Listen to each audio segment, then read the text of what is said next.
जिनके फॉर्मूले आसान होते हैं, कठिन नहीं होते हैं, लेकिन एस्पिरेंट्स अक्सर इसमें गलती कर ही देते हैं। तो लेट्स बिगिन। आज हम इस छोटी सी वीडियो में 6 सवाल देखेंगे। पहले दोनों इजी होंगे, उसके बाद वाले मॉडरेट और जो लास्ट के 2 होंगे सुपर ट्रिक में उन दोनों के लिए ही बताऊंगा। पहला सवाल है कि प्रथम 10 प्राकृतिक विषम संख्याओं का एवरेज क्या होगा। इसमें बस तुम एक चीज याद रखना, सवाल में पूछा है कि विषम 10 संख्याओं के बारे में पूछा है तो इसका जवाब 10 ही होगा। आई बात समझ में। इसी से मिलता जुलता दूसरा सवाल भी है। अब यहाँ पर हमने देखा था कि विषम संख्या पूछी थी और दूसरे सवाल में सम संख्या पूछी है। तो ऐसी कंडीशन में हमें जितने पूछे हैं उसमें एक को जोड़ना है, यानी n+1 करना है। तीसरा सवाल, इसमें मान लो संख्याएं लिखी हुई दी हो, जैसे 1, 3, 5, 7 इस तरह से लिखी हुई हो। अब इतना तो समझ में आ रहा है कि ये प्रथम विषम प्राकृतिक संख्याएं हैं, तो सिर्फ इनको काउंट कर लो। विषम पूछा है तो सिर्फ काउंट करो, जितने बैठ जाए वही उत्तर होगा। अब इस सवाल में 1 से लेकर 13 तक है, यानी 1,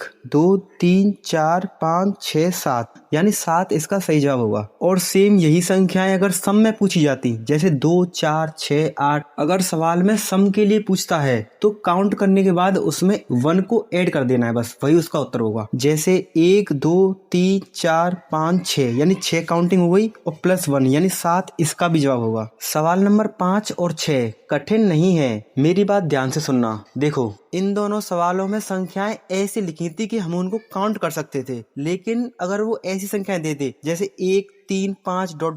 99 तक, तो क्या अब इनको तुम गिनने बैठोगे, गिन के बताओगे मतलब। अब ये प्रथम विषम प्राकृतिक संख्याएं हैं और 99 तक गई हैं। अब हम क्या करेंगे कि 99 में 1 को जोड़ दो और भाग दे दो 2 से। बात नहीं आई समझ में क्या। देखो, जो लास्ट का पद है उसमें 1 को जोड़ना है और भाग देना है 2 से, जो उत्तर आए वही इन सब का एवरेज होगा। और ऐसे ही 6वें सवाल में अगर सम संख्या दी हो ऐसी, जैसे वह पूछता है कि 2, 4, 6 ... 500, तो क्या आप इनको गिनने बैठोगे? नहीं, ये संख्याएं प्रथम सम प्राकृतिक संख्या हैं। इसमें क्या करना है कि लास्ट के पद में +2 और अपॉन में 2, इसको सॉल्व कर लो, एवरेज निकल आएगा। फिर से सुनो, अगर विषम संख्या है तो लास्ट का पद +1 इसलिए जोड़ रहे हैं क्योंकि 1 विषम है। ऐसे ही याद रखना, जैसे विषम के लिए पूछे तो +1/2, अगर सम के लिए पूछे तो +2/2। अब जो ये 6वां सवाल है, इसको तुम कॉमेंट में बता के जाओ कि इसका राइट आंसर क्या होगा। क्लास की फीस है आपकी एक प्यारी सी लाइक और चैनल को सब्सक्राइब कर लेना दोस्तों।